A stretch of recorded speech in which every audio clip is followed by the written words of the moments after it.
Welcome to the 4-Point Plan. This is episode 15. Today is October 11th, 2020, and we are back here with the 4-Point Plan. My name is J.R. Roberts. I am a drug counselor in Los Angeles, California. As always, I am joined by my two wonderful, fantastic, fabulous, awesome co-hosts. First, coming to us from his basement in Woodland Hills, California, one of the coolest people you'll ever talk to or meet or hear on the radio. His name is Sean. Say hello, Sean. Hello, good morning. Here we cover the 4-point plan. You cover your face. Next up, we're going to talk to my good buddy, the most popular man in any program that you could ever go to, and one of the coolest persons that you will ever find. He's a dude. He's a man. He's a wowie. He is Guy. I'm that guy. Hello, everybody. Welcome to this episode. Good morning, Guy. Wow. So here we are, man. It's October 11th, 2020, and things have been going crazy this year. It all started getting crazy back in March, and here we are in October, and everybody's still, trying to stay safe at home and wearing a mask everywhere they go and washing their hands and social distancing. And, it's a hard thing for us addicts to do because we learned early on the best way for us to stay sober is to stay connected to other people. And now it's harder to stay connected to other people because we don't have the opportunity to see each other in meetings. Instead, we are at home on our Zoom calls, on the telephone, on the computer, and we're not seeing people every day and giving them hugs and meeting newcomers and shaking their hands and welcome to a meeting. No, we got to do all this thing virtually, and it's a different world. But hey, man, we're doing it and we're staying sober. We are kicking ass out here staying sober. I want to give a shout out to my buddy Stephen P. out in Columbus, Ohio, because today he celebrates 5 years clean. And this is a big deal for Stephen. Yeah. He barely survived his addiction. That's right. We give him the big round of applause. He barely survived it, man. He was in the hospital. He was hooked up to tubes and shit because he had overdosed, and it was only a miracle, man, that saved his life. And then he went into the program. He went into Narcotics Anonymous. Started attending meetings every single day. Got a sponsor. Got a home group. Matter of fact, he's taking his birthday cake today at his home group. So, and I know he listens to the 4-Point Plan. So happy birthday, Stephen. Good job, man. Happy birthday, Stephen. Yeah. Happy birthday, Steve. Thanks, guys. This is good stuff, man. If you get and do the 4-Point Plan, there's no telling what could happen for you, man. Your life could just be beyond your wildest dreams. This could be the beginning of something new. You guys will dig this. He got hired this week to work at a detox in Columbus, Ohio, nice. That I walked out of. So I did more heroin. Yeah, so he had been working security for his first 5 years in recovery, and he just I have no part in it, but he asked me as he was doing this, he was like, "Hey, do you think I should try this?" And I'm like, "Hell yeah, man, do it." Super important though. There's something to know if you work in recovery. You guys both work in recovery. I'm a drug counselor at a treatment center that I went through. If you work in recovery and you are an addict yourself or an alcoholic yourself, you are what we call a two-hatter. I learned this from Dr. Crossan, Dr. James Crossan, the founder of the Addiction Studies program at Pierce College. He taught us that if you work in treatment and you are yourself in recovery, that you're a two-hatter, that you wear the hat of the counselor, but also the hat of the addict. And if you do, this means that you need to work twice as hard on your recovery as other people. It has been rumored, though I can't show you a study that backs this up, but the belief is that addicts who work in treatment have a very high relapse rate. And we've kind of seen people relapse that work in treatment. Whether that's true or not, I don't want it to become true for me. I don't want to relapse. So I have to go to twice as many meetings as an addict who does not work in treatment. Interesting thought, right? And if you work in treatment, and I hope that there's people that work in treatment that are listening to this, you still have to go to meetings. You have to go to a lot more meetings than you went to before. And if your job is to drive a van load of addicts to a meeting, that's not going to a meeting. Like, let's be honest, man. If you're getting paid to be at a meeting, you're not really at a meeting.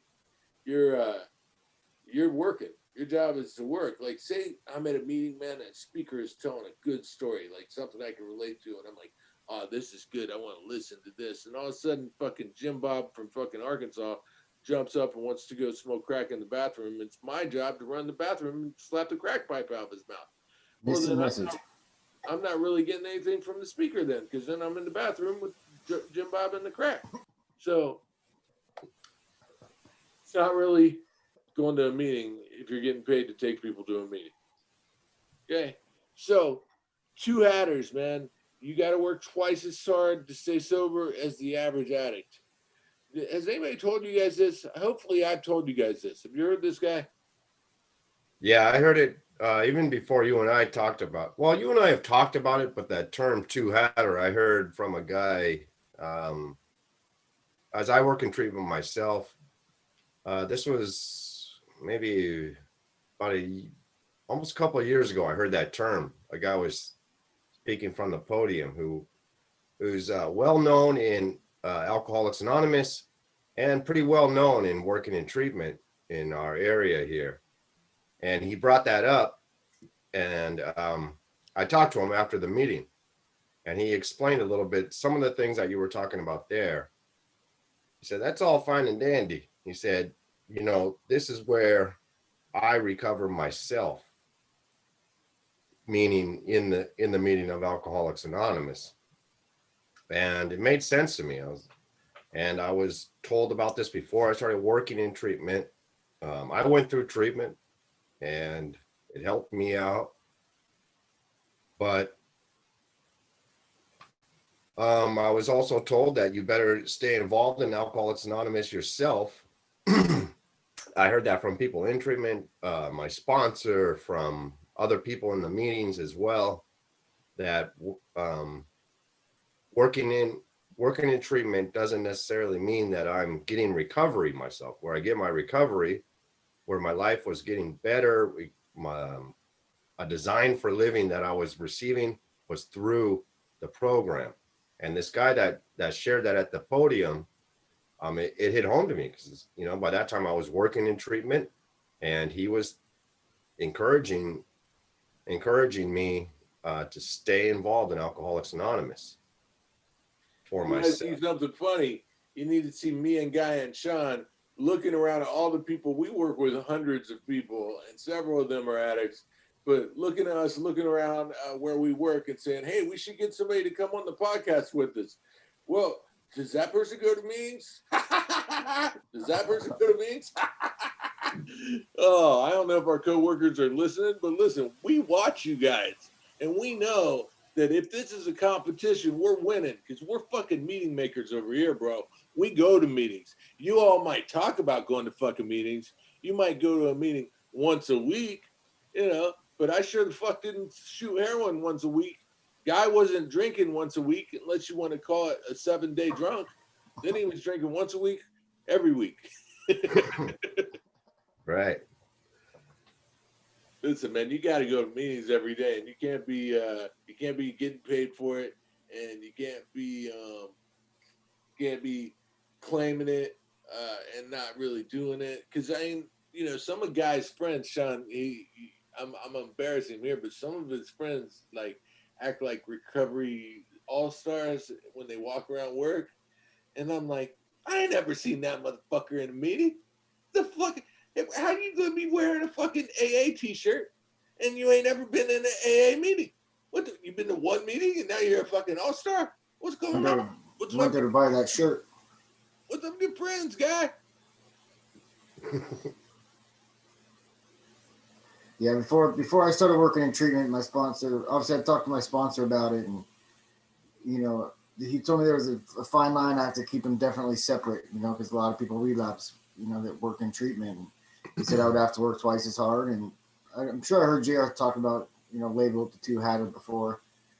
But it was I almost didn't, I'm kind of like Steve. Steve worked in security. I did security before I went into treatment, but it was a life changing event. So I talked to my sponsor, then my sponsor talked to his sponsor, and then we thought as long as I stay strong in my recovery and still go to meetings like I do, he said it shouldn't be a problem. It's a good environment. I can be there to help people, but I also had to make sure that I had like emotional like detachment from patients or people that I'm trying to help, because people do fall off. You know what I mean? And then like my friend Mario, he died a few months back, and I tried so many times to help him get into treatment. He just didn't want it, and then he ultimately died because of it. And it wore me out emotionally because I wanted it more than he wanted it, and I had to work on that. But definitely, I keep them separate. Work is work, and my recovery is my recovery. I'm there to help people, and I enjoy what I do, and I love working with these two clowns. But you got to be careful of that. One, the recovery more than the addict himself who wants it. And there's a word for that. We call that codependence, and we don't want to see you being codependent out there. So I learned the hard way on that one. You know what is good about us, and not just us. I mean, we're not even the first ones, man. We're following other people's footsteps. But if someone wants to know about Guy's recovery or Sean's recovery or JR's recovery, it doesn't, take a whole lot to figure that out. One, just go to the fucking meetings where we say we're going to be, and you're going to see us there. We got integrity. We go where we say we're going to go. We do what we say we're going to do, right? A lot of these fucking clowns, man, I'll ask people, hey, so what's your home group? And they'll be like, quality of life. I'm like, motherfucker, I went to 2 quality of life meetings last week. You weren't at either one of them. So how you going to claim it? If that's your sponsor, I'm going to call your sponsor. I know your fucking sponsor because I go to meetings, and I'm going to call him and be like, hey, this motherfucker keeps saying he's in quality of life. But Sean told me he's in quality of life, and I was doing a 90 and 90, and I really got to like it. So I was there every day. Sean was there every fucking time. And he was there early, and he was staying late, and he saved me a seat. So, I mean, he was in, Guy was the same way, man. Guy was always like, man, I love the Valley Club. I go to the Valley Club like every day, man. You need to come to a meeting at the Valley Club. So whenever I could drop into the Valley Club, first thing I would do is call Guy or look for Guy, and he was there, man. And that's the way it was with me. People were like, hey, what do you know about this JR? Where's he at? Well, he's exactly where he says he's going to be. Saturday morning, he's at the Sharing from the Heart meeting. Thursday night, he's at the recovery zone. Wednesday night, he's at the men's meeting. And Monday night, he's at the park. I was always exactly where I said I was and where I said I was going to be. Sundays, at least one Sunday a month, I'm at the area service meeting as the GSR, the good stuff reporter, or the H&I chair, or the area chair. Or Good stuff. Yeah, I like that. once a month, I was out in Monrovia for the regional committee meeting to represent H&I from our area, to represent our area, period. I had a commitment out there as a clerk working with sponsorship behind the walls, where I would get and receive and distribute mail from convicts who had addicts on the outside sponsoring them. So that was just another place where I said I was going to be. So when I met new people and they had any curiosity about me at all, if you ask, you know exactly where I am. Not just ask me. If you check with other people, where's JR? What's he do? Fucking JR's on fire for the program, man. He's the area chair. He's running this shit over here. He's going to meetings every day. He's right where you think. He's once a month. He's taking a panel, and if you got a panel and you need someone to speak, fucking call JR, man. He'll do it. If you got a meeting and you need a speaker or a leader, call JR. You know he'll do it because he's solid. He's exactly who he says he is, and he's doing exactly what he says he's going to do. And Guy and Sean are both the very same kind of people. And I love it because both these guys, man, got that cool commitment now, that prestigious commitment where they get to secretary their home groups, and it's cool shit, man. It's cool to see. So today I wanted to talk about commitments. There's a lot of commitments to be had. There's a lot of different levels to commitments. Here in the COVID time, we have to get creative with our commitments. But these two guys, man, they took on some big commitments, especially during COVID, to make sure that they were active in their programs.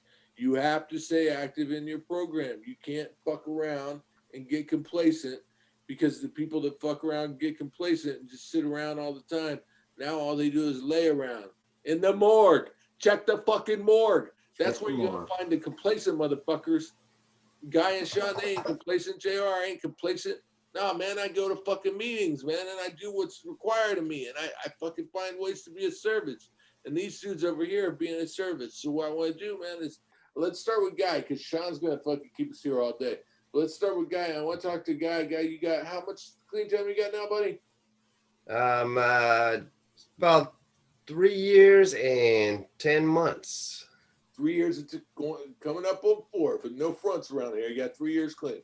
All right, cool. Yes. So in the 3 years and 10 months that you have been sober, what commitments have you had? Tell us about your service commitments. Tell us what they required of you, what it was like.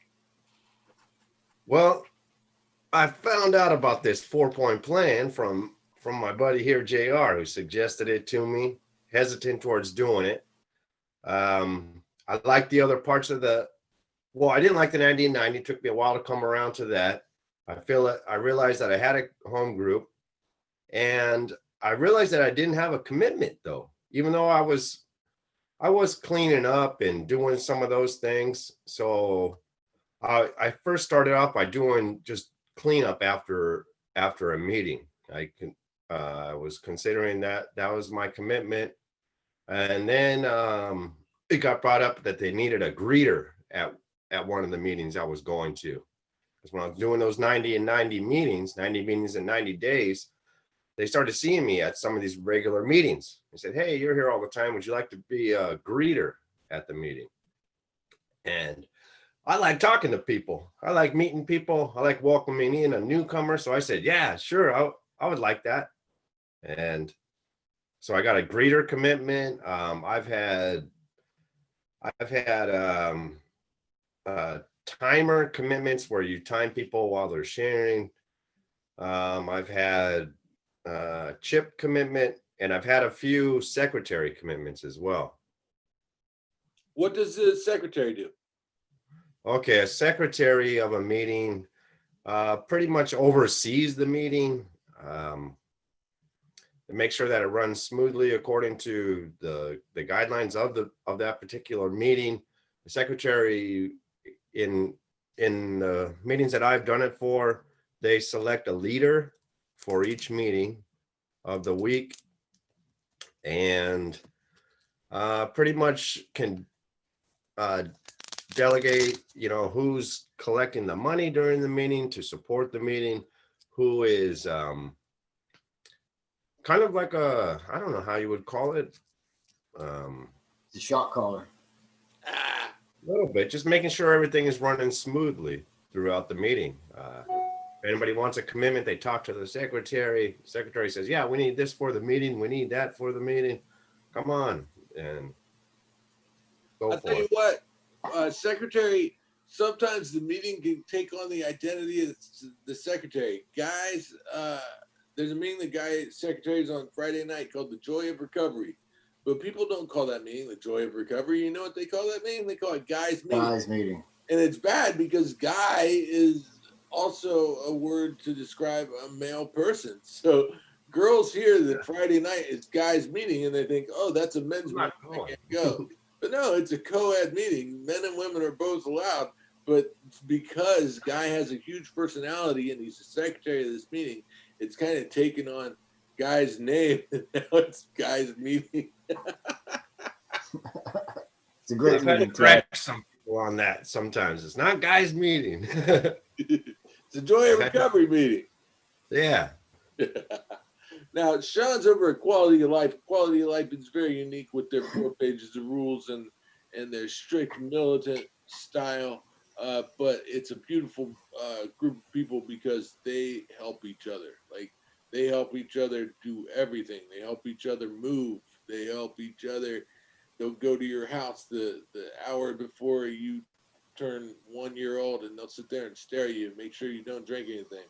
Like, they're very militant over there. at the quality of life, but they're also, man, dynamite and successful. And Sean's been there his whole clean time. So Sean, first tell us how long you've been clean, and then tell us about the commitments that you've had, because in just that short amount of time, you've had a lot of commitments. I've been clean 1 year. Well, Uh, my second year, but 1 year. 18 months. 18 months. Wait, did you get an 18-month chip? No, we don't celebrate 18 months. at Well, we Quality do Life. here on the 4-point plan. We celebrate 18 months. Well, Woo! I'm a couple days short. Good job. 18 months. I got a great chip for you somewhere, man. That's a good shit, man. 18 months. Wow. Drop it Wow, off. that's Make sure you throw a mask the on. boys. Yeah. So yeah, my commitments. My first one was, I can't remember what it was. It was like taking the signs out. I think I had to come there an hour early to take the sign out to, for the parking.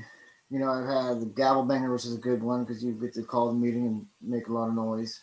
Wait, the Gavel what? banger. Gavel banger? 2 minutes before the meeting, you go outside. 2 minutes, 2 minutes. Then you come in, you count down. As soon as it's at 7 o'clock, because we're punctual, we're on time. As soon as 7 o'clock hits, you bang it down to the second, and everybody has to sit down. And so be a gavel banger. Down to the second, you actually Like a grab judge. like a little hammer, like a judge in court, Exactly. Yeah. and you bang that gavel. Yep. Meeting time. I want that. So yeah, when I first got there, obviously my 90-90 they say get a commitment in every meeting. So I got automatically right off the bat, I got 7 commitments. Each 7 one's commitments. greeting or set up, clean up. Sometimes there's 2 in a day. Somebody needs help or something. Timer, like I said, I never was a timer, but sweeping up the parking lot. I mean, it's little stuff, those. It's not. I mean, for me, my experience with commitments was, 1, it helped me to be a service towards my home group, and 2, it helped me learn little, to be accountable. Like you say, I'm going to be there. I'm going to be there.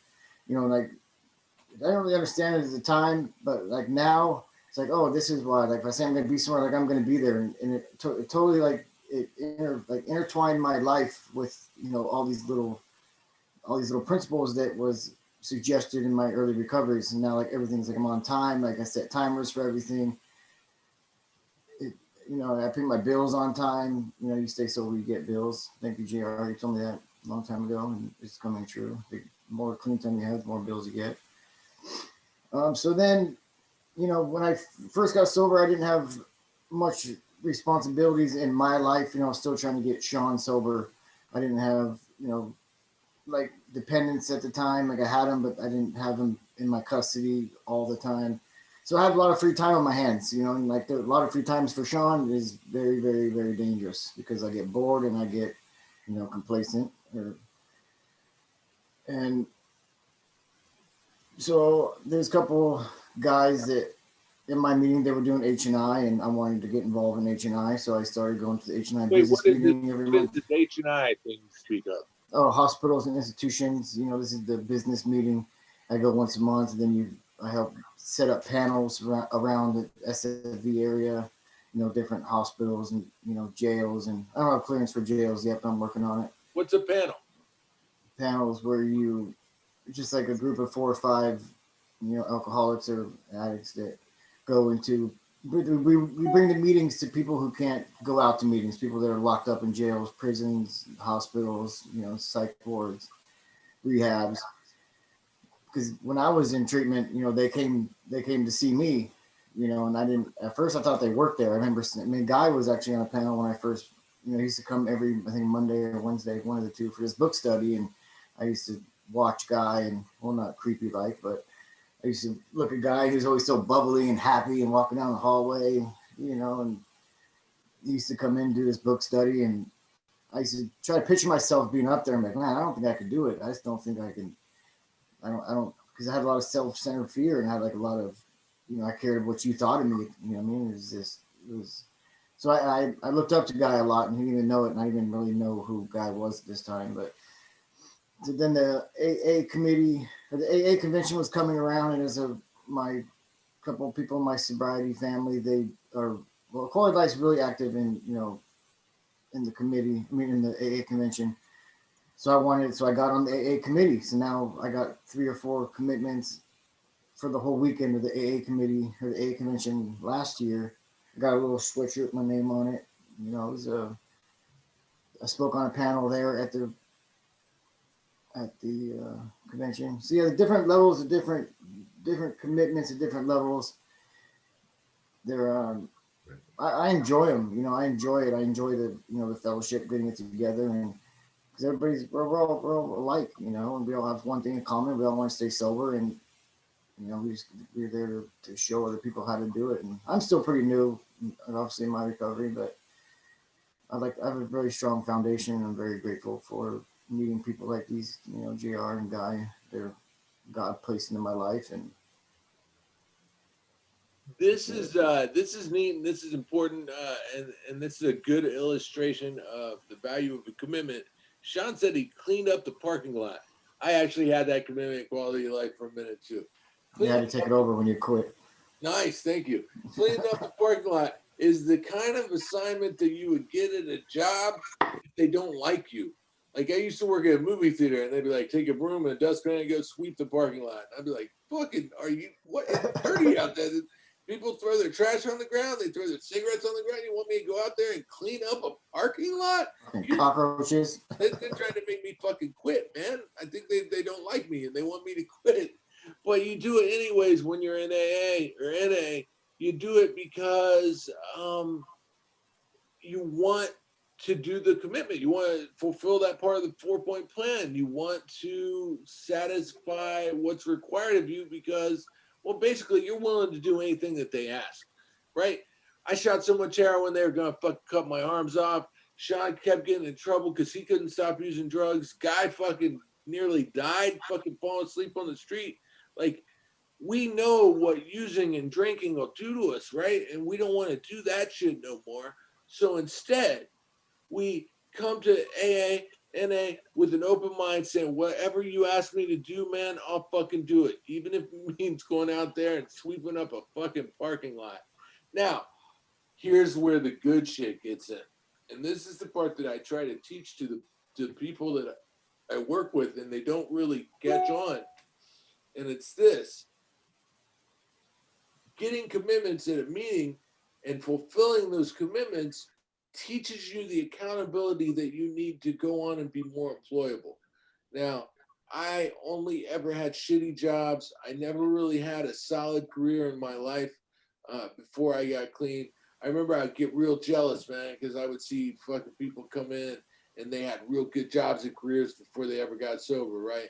Like I have a friend who's a lawyer, and I was always jealous of him because I'm like, man, how the fuck did you go to law school doing fucking drugs all the time? You know what I did before I got clean? Drugs. That's all I fucking did. I did drugs. I didn't do school. I didn't do career. I didn't do family. I did fucking drugs, right? So here I am with no real career, no real fucking skills. The only thing I was skilled at was, you know, rolling doobies and fucking clearing the chamber and fucking pounding the cotton. I was only good at doing drugs, man. So I came in, I got that greeter commitment first, man. I got the cleanup commitment. My home group, I'd walk around the room with a little trash can and pick up everybody's coffee cups.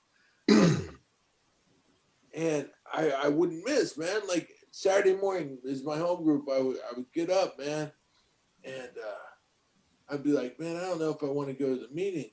And then I remember, oh shit, I have to clean up everybody's coffee cups. If I'm not there, when the meeting's over, it's going to be a dirty room filled with empty coffee cups because I wasn't there. So I got to go. I got to go clean up the coffee cups. It's my commitment. I committed to this shit. So I was there, man, and I didn't miss fucking commitments, right? And I wanted them. I wanted more of them. I wanted all of them, man. I went, and I know this is weird, man. I guess maybe I was obsessive, but, you know, the obsessiveness worked for me, and I stayed sober. So, hey, maybe this is the way that you do it, right? So I went to the meetings, man, and I found out how much clean time you needed for each of the commitments so that I could figure out when I could get the commitment. Like for a GSR, a good stuff reporter, a group service representative commitment, I would it was required that you had to have a year sober because you had to carry money from the meeting to the area meeting. And I wanted that commitment so bad because at each meeting, the group service representative would get up and give a report about what was going on in the area, any service that was coming up that they needed people to volunteer for. And I wanted to be with that guy, man, that gave that report during the meeting every week. And so I would go to the business meeting every month and ask them, hey, guys, can I be the GSR? And they'd be like, how much clean time you got? I'd be like, 3 weeks? I'd be like, no, not yet. 2 months? No, not yet. 4 months? And right around 6 months, man, I finally talked him into it. And I got to be the GSR for the Tuesday night meeting at Shadow Ranch Park. Trusting the process. That was the name of that meeting. I went to that meeting for a couple of years. So I would find out how much. And so for H&I, in Narcotics Anonymous, you have to have 6 months before you're allowed to go and speak on a panel, right? So I found out who the people in my area were who were panel facilitators, who were taking the panels in every month. And I started talking to them and saying, hey, you know, I got 5 months now. I'm only a month away, man. In 1 more month, I'll be able to speak on a panel. You gonna take me on your panel? And that's not usually the way it works, man. Usually people who have panels have to ask people to come with them. They didn't have to ask me, man. I was asking them. I was like, yo. So at 5 months and 3 weeks sober, my buddy Mike took me on a panel, my first panel, and it was at the Detox where we work. So that was mine too. I'd wait 6 months for, you know, AA, I think 6 months clean too for, so you guys go to orientation, but yeah, I waited exactly, as soon as I hit 6 months mark, I was down there, I did my orientation. I was like, let's go on a panel. My first panel was at the treatment center on the Detox I was at. I had to wear a suit and tie, and it was hot. It was a good time. Hell yeah, man. I think I've told you guys this, but I don't know if I've ever told this story on the 4-point plan before. I was speaking at that panel one night. There were 2 girls there, right? There was this girl and this girl, right? And this girl was speaking, and she was talking about the rewards and joys and beauties of recovery.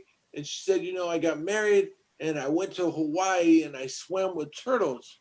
And I heard her say that, and I got excited. And I looked at the girl on the other side of me. I was like, hey, guess what? I've done that.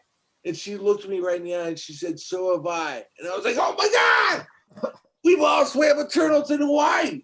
That's all, you know, maybe that's just something that comes with being sober. Maybe that's one of the gifts of recovery. They should put that in the book. Panels are awesome, man. I'll never forget hearing people come in and speak on a panel when I was in detox and really getting raw and telling some fucking deep, dark secrets. And that's when I realized, man, that part of getting sober and staying sober is fucking getting real honest, man. Like changing the way that you live. Instead of living a life that's filled with secrets and shit, you live a life that's filled with honesty and shit. And you got a whole different take in the world, man. So, wow, panels are good. H&I is good shit. Yeah, there's, I'm glad Sean brought that up. There's different levels of commitment. There's commitments to the meeting that you're actually going to. There's commitments to the clubhouse that you go to. There's commitments to your area, Alcoholics Anonymous, or your Narcotics Anonymous, Cocaine Anonymous. And then there's national commitments. There's all kinds of commitments that we can have. A lot for a newcomer that's out there right now, though. You hear the word commitment, you don't know what the heck that is. When I secretary a meeting, I make an announcement at the beginning of the meeting, and I mention that there's commitments available for this meeting. A newcomer, they don't know what this word commitments means. So I would like to just jump in and explain a commitment at a meeting level, the meeting that you're in, is a job or a duty that you do each and every week during that particular meeting, right? It's a way of being a part of. It's a way of giving back to the meeting. I didn't have a problem giving back to a meeting. These things were saving my life. These things were keeping me from drinking and using drugs day by day. I was feeling good. Why not want to give back to it? I looked at it like that in the beginning, cleaning up, helping cleaning up. I'm feeling good. Man, this meeting just made me feel charged for today. The least I can do is maybe clean up a little bit after this meeting, right? I like doing that. I also mentioned when I do bring up that there's commitments available at this meeting to a newcomer, I also mention that a commitment is a great way to get involved, stay involved at this meeting, and a great way to get to meet people here. And that's something that commitments really do. They get you another avenue of getting to know people at a meeting.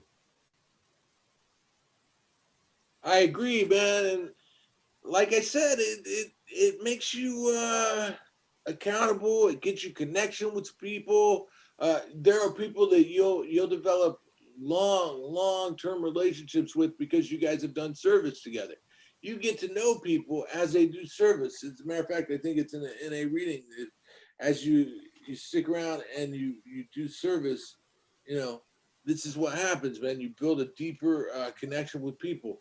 So I remember being real new, man. I had like maybe 2 months clean, maybe less. I think I was still kind of kicking. And my sponsor took me to a Dodger game with these two dudes, these two big fucking dudes.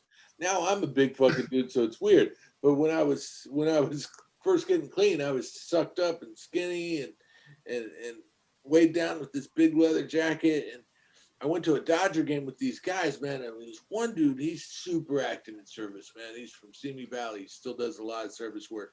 But he's sitting next to me. He says, how much time you got? And I'm like, 60 days. And he's like, oh, well, shit, it's time for you to get involved, son. I don't want you being a loiterer in our meetings. I'm like, what? He's like, I don't want you coming around and just freeloading off of these meetings and just taking and taking and taking. You got to give back, man. If you're going to be here, you got to be here. You got to be a part of, man. You don't be loitering in my meetings. You come to our meetings and you get a service commitment and you do stuff to help keep that meeting alive. And so I say that, man. I tell people, man, give back to the program that saved your life. You know, I had an H&I commitment one night.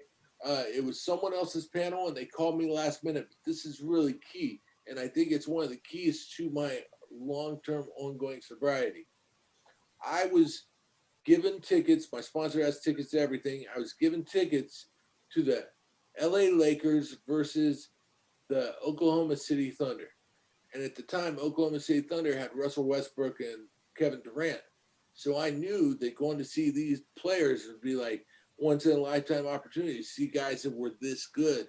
And I was looking forward to it. And then it was a Sunday. And that day, man, I got a phone call and someone asked me, hey, could you come and speak at the Salvation Army tonight? And I said, yes, I can. And I gave those tickets away, man. And I went and I spoke that night at Salvation Army. And the reason I gave was this, man. It's this simple. Going to Laker games did not save my life. You know, they may have enhanced a couple of good days in my life, but the program is what saved my life. The 12-step program saved my life. And so it was a no-brainer. Like I had to go and share on a panel so that I could get another day clean.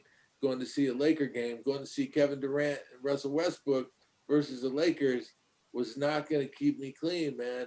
But going to that panel was. So, like, you got to take these things seriously, man. You can't be loitering. You can't be freeloading. You got to give back to the program that saved your life. You got to remember, we're fucking hope to dies over here, man. Sean is lucky to be alive. Guy is incredibly lucky to be alive. I know how lucky I am to be alive and still have two arms.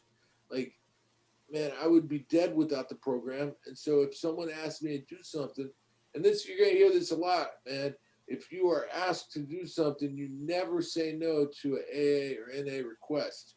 If someone asks you to speak on a panel, you say yes. If someone asks you to lead a meeting, you say yes. If someone asks you to cover their commitment and go sweep the parking lot, you say yes. Why? Because this is how you stay clean. If you find some hard-headed motherfucker that's like, nah, man, I ain't doing that shit. I ain't gonna go sweep the parking lot. that motherfucker ain't gonna stay clean neither. Like, what did you do to get drugs? I bet you did some pretty gnarly shit to do drugs, man. I knew a guy who used to go and fucking shoplift steaks out the grocery store.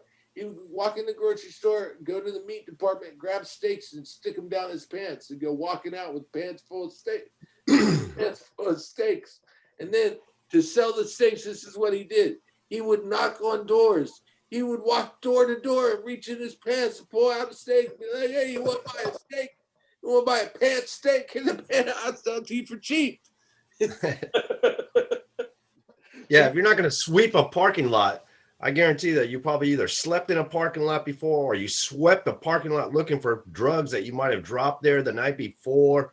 I guarantee you've done a lot of work in parking lots during the addiction, right?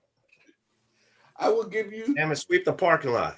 I would give you a $5 hit of crack if you sweep the parking lot. Man, that'd be the cleanest fucking parking lot you ever seen in your life. Yeah. Better believe it.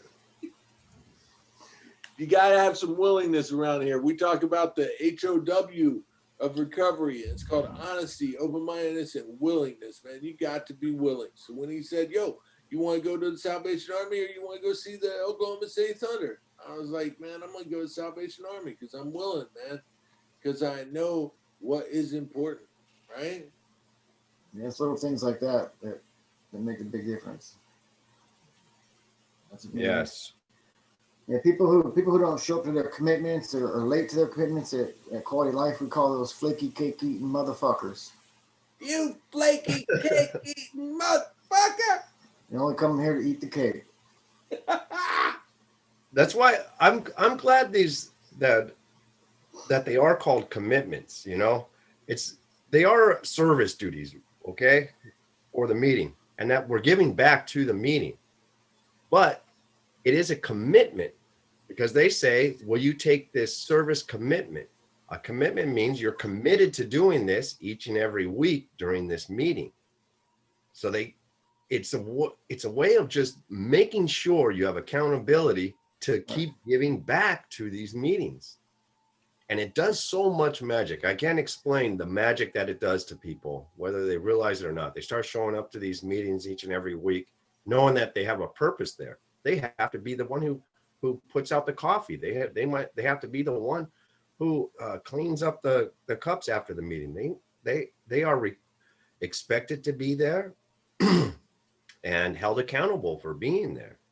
Oh yeah, what's the most important commitment in all the programs? What is It's it, the Jerry? coffee commitment. It's the coffee commitment. People talk about that, man. If you get the opportunity to be the coffee guy at your meeting, get the coffee commitment, man. That is the good shit. Because I'll tell you what, man, you never seen a worse crowd than if you go to a meeting and there ain't no coffee. People get angry. They get upset. They need their coffee. You better believe it. Yeah, if you start like, you know, they say, you know, the principles in all your affairs. Like the commitments, you start doing these commitments there, you're showing up, but then they start intertwining with your own life, the principles in your own life. You're showing up to your employment time. It doesn't necessarily mean you're accountable or you're to the meeting itself and getting back to the meeting. Like one day, I just realized, like, oh wow, like why am I? Because before I got sober, I was always like 7 to 15 minutes late to my job. I would tell somebody I'm going to call them. I don't call. I was flaky. I was a flaky cake eating motherfucker. Flaky cake eating motherfucker. I like that. And then if you don't do your commitment or you're late, you have to share about it at the meeting. Unless you forget somebody to cover it for a valid reason, you're going to be there. And every person that goes there has a commitment. And it's just so I started like implementing it in my life without me even knowing. You know, like I said, next thing you know, I'm showing on time. My bills are being on time. My bills are being paid on time. I'm calling people for their birthdays. I'm calling, you know, family members like I said I would every Sunday or whatever. It just starts intertwining with your personal life, and so that's why the commitments are so important. Because it's not just to give back it's a big part of it is to give back to AA or your A program. But for me, it started changing my life and rewiring my way of thinking, how I did everything, like integrity wise, and just it's amazing. Exactly. When I was using, man, my life was very small, and it consisted of getting up, getting $20, calling my drug dealer, sitting in the bathroom doing drugs all day. That was my whole life. And when it came time to get sober and I was going to meetings and stuff, I didn't know how to do other things in life. I didn't know how to be accountable to people. I didn't know how to meet people. I didn't know how to connect to people. All I knew how to do was come up with $20 and do drugs all day. That's all I knew how to do. And by doing commitments, man, I learned how to show up on time. I learned how to show up every time. I learned how to be where I said I was going to be. And I talk about this a lot because I really believe that what the 4-point plan exists to do, it exists to get you sober and change your life. Uh, but the way that it does it, I believe, is by connecting you to other people. And so I don't want to get too off on a tangent, but I believe something that I heard from a guy who I consider one of the top experts in the field of addiction. His name is Johan Hari, and he has a TED Talk. You can find it on YouTube. It's called The Opposite of Addiction. And he says the opposite of addiction is not sobriety. The opposite of addiction is connection. And he goes into the rat park experiment that talks about the rat that was stuck in a cage with a bottle of regular water and a bottle of drugged water, and that the rat would always drink the drugged water until it overdosed and died. And so then a different doctor, Dr. Bruce Alexander of Canada, brought in an idea of building a bigger cage and putting lots of balls and cheese and tubes and wheels in it. And then he put in other rats. And so you had a community of rats. He called it Rat Park. And they were all in there, and they put the 2 bottles of water in there, the regular water and the drugged water, either had cocaine or heroin in it. And in Rat Park, the rats almost never drank the drug water, and they never drank it to death. They never died drinking it, because when they had connection, when they had other rats to play with, to hang out with, to have sex with, they would not use drugs until they died. And so this opened up our thinking and the belief that the opposite of addiction is connection, and connecting to people is what gives you a different life. Connecting to people is what builds your foundation in recovery. So the 4-point plan, if you look at each of these, people often say, JR, why doesn't the 4-point plan include the 12 steps? Because the 12 steps is doing internal work, man. That's you working on yourself. And there's incredible value in the 12 steps. But the 4-point plan does not mention the 12 steps. 4-point plan is this. The 4-point plan is go to 90 meetings in 90 days, get a sponsor, get a home group, get a commitment. What do those 4 things have in common? They all foster you connecting to people. When we talk about 90 meetings in 90 days, I believe it's impossible to go to a meeting for 90 days in a row without making friends. When we talk about getting a sponsor, there you go. If you were like me and your only connection in life was your fucking drug dealer, then you didn't know how to have a real good relationship that really genuinely benefited people. I had a relationship with a drug dealer that was killing me. So now I build a relationship with a sponsor that is saving my life. It's beautiful. Then we talk about having a home group. A home group is an expansion of that community. It's not just your sponsor, but it's your sponsee brothers and your friends and the people that are always at that meeting. And my home group members from my home group when I started, man, I love all those people, and I feel a very strong connection to all of them. And then we talk about commitments, man. And for a commitment, you have to show up. And when you do service with other people, they expect you to be there. If you're doing an area level commitment like the GSR or the H&I chair or the activities chair, you have to be at that meeting every month, and you have to work with the other chairs and secretaries and note takers and GSRs. You have to be there. And that also fosters community, it fosters connection. So, like I said, it's a little scientific when we start talking about the Rat Park experiment, but I believe that my personal Rat Park, man, is in the rooms, man, of AA, in the rooms of NA. It's my Rat Park. It's where I go to connect to others, and I never have to do the drugged water anymore, because now I am fulfilled by being connected to other people. So all of these pieces of the 4-point plan are going to build connection with other people. That's why I keep pushing it on people and why I keep promoting it. I keep telling people this is where it's at, man.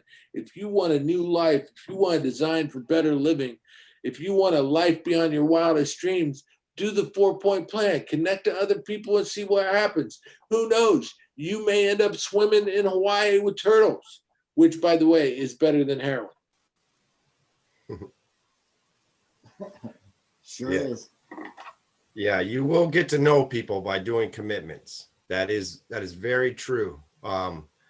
Whether you believe it or not, people pay attention to the guy who picks up the cigarette butts after the meeting to make sure that the church is clean so that they're allowed to go back and continue to have that meeting at that church. And they're going to say, hey, man, I've been watching you. Good job. Whether you want to meet people or not, they're going to come up to you and talk to you.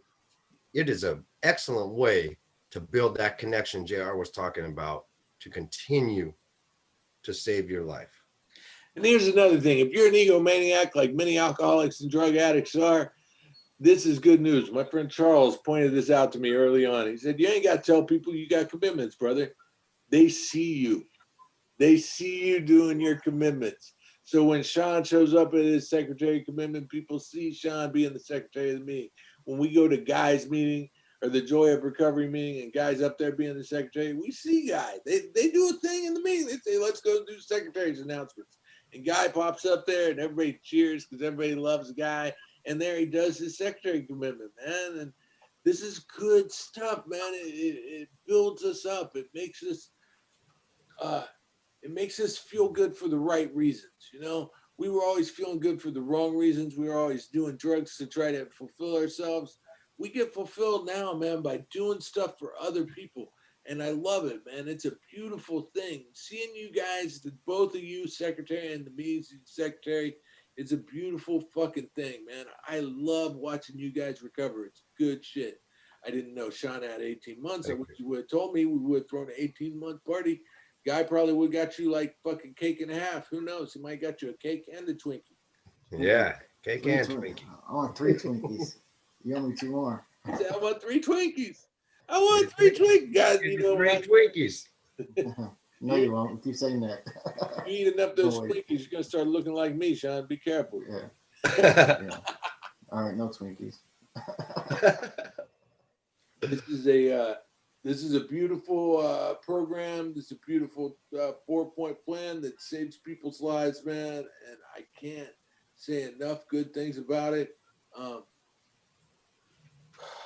Go out there, man. Don't just get one commitment, man. I tell this story all the time about my friend Funk, man. Funk is one of the coolest motherfuckers I've ever seen in my life. One, he's a good-looking dude. He's covered in tattoos. He's the president of his car club. He drives the fucking coolest car you ever seen in your life. He hangs out in tattoo shops. He married a beautiful girl. Looks like a pinup model, right? They had a baby. Like, the dude has got a life beyond his wildest dreams. How did he get it? He did the 4-point plan. How did he do his commitments? Man, this motherfucker should be in the world record book of how to do commitments in your first year sober. He went and got 4 secretary commitments his first year. That means 4 meetings happened for a year because Funk was there making it happen, man. He would unlock the doors. He would get speakers. He would get leaders. He would make sure all the other commitments were covered. 4 times a week. That was his responsibility. Oh, by the way, he had other commitments at other meetings too. This is a guy that understood the 4-point plan. He understood the importance of what we do, man. And when we talk about 90 and 90, most likely we're just telling you 90 and 90 because they get mad at us if we said 365 and 365. But what you do, man, is you learn to go to meetings every day. And you get a commitment. And if you get a commitment, it usually lasts for a year. There are some lazy, idiotic motherfuckers that make commitments that only last 6 months. But the truth is a commitment should last a year, right? So once you take a commitment, you say, I'm going to do this for a year, man, you got to be there for a year. Now, some people will tell you, oh, man, I can't get a commitment because, well, I don't know when I'm going to get a job and what my schedule is going to be, and where I'm going to be living. Hey, I can appreciate that, man. I didn't have a job when I got sober. I didn't have a place to live. I didn't know what the fuck I was going to be doing either. But you know what? I turned it over to God and I said, I trust you, God. God, if you want me to have this commitment, and then you give me a new job that says that I can't make it to this commitment, I'm gonna trust that you're gonna find a different commitment for me, and that commitment's probably gonna be taken by another newcomer. Like you just gotta trust the process, man. And so there have been times because I'm in college now and I don't know what my schedule is going to be from semester to semester, but I'll take a commitment and I'll tell the meeting up front, hey, I will do everything I can to fulfill this commitment for a year. But if my college only offers a class that I need to take during this time, then I will be unable to fulfill it at that point. I let them know that before I take the commitment. And 9 times out of 10, they say, that's all right, JR, go ahead and take the commitment. And if you have to leave, then we'll find someone else at that time. So just do it, man. Get a commitment. Don't make no fucking excuses. Don't be like, well, I don't know where I'm going to live. I don't know where I'm going to live either, motherfucker, unless I pay my rent. Then I get to live where I live. But hey, you know, things happen. You never know. My house could burn down, right? And then maybe I have to live somewhere else. But I ain't going to fucking not get a commitment because of that. Because what I heard is that a commitment is number 4 in the 4-point plan. And I ain't doing no goddamn 3-point plan. I'm doing a 4-point plan. This ain't no 2-point plan. This ain't no 1-point plan. It's a 4-point plan. I know a lot of motherfuckers out there doing a no-point plan. They're called people going back to detox. That's what I fucking call them. If I go and I ask you, hey man, how many meetings you go to? Who's your sponsor? Where's your home group? And what's your commitment? If they don't fucking have an answer for all 4 of those questions, right? Then I'm just straight up considering where they're going to go to detox next. Like right away, man. I'm like, oh, fuck, man, you're going to relapse. That's what I think. If they're like, well, I can't get a commitment because I don't know my work schedule. I'm like, you're going to fucking relapse. You better fucking tell your work, hey, I need Tuesdays at 12 off because I got a commitment. I can work every other hour of the fucking week, but that hour on Tuesday from 12 to 1, that's mine. I got some shit I got to do. I save lives during that time. I donate blood, you know. You know what I'm saying, man. I save lives. I got to do my commitment. I ain't loitering around the program. I'm there giving back, man. I'm trying to save some lives. I'm trying to do the 4-point plan, not the 3.5-point plan. The fuck, man? I'm here to save lives. So remember what we always say, man, the 4-point plan, 90 and 90, get sponsored, get home group. And today we are telling you about get a fucking commitment, man. Give back to the program that saved your life. Sean, tell them about why they need to get commitment before we wrap this up. Get a commitment. Don't drink the drug-filled water and stay connected. Stay connected to your fellows. Get a commitment. Most commitments only last less than 4 minutes anyways. It's not like you say get a commitment, you got to go out there and snow blow the driveway. Or, I mean, there might be some in some areas, but it's really, the commitments are super, they're like less than a couple minutes. But all those little minutes that you do those commitments make a big deal in your life later on. Trust the process. You'll see. Yeah, fuck yeah. How long does it take to make a cup of fucking pot of coffee? Like 5 minutes, 7 minutes? Oh man, I can't be doing that in 7 minutes of my life. You motherfucker, you spent more than 7 minutes fucking doing heroin, didn't you? I'm pretty sure you just put the coffee grounds in there and push the button. Yeah. Oh my God, I was breaking my back pushing the button. I can't be pushing buttons over here. Don't you know? I used to do drugs. I used to drink all the time. Man, get a fucking commitment. Guy, tell them why they need a good commitment before you wrap this up. Yeah, give back to the program that's saving your life. Why not? And in turn, you're going to be saving your life even more, getting to know people.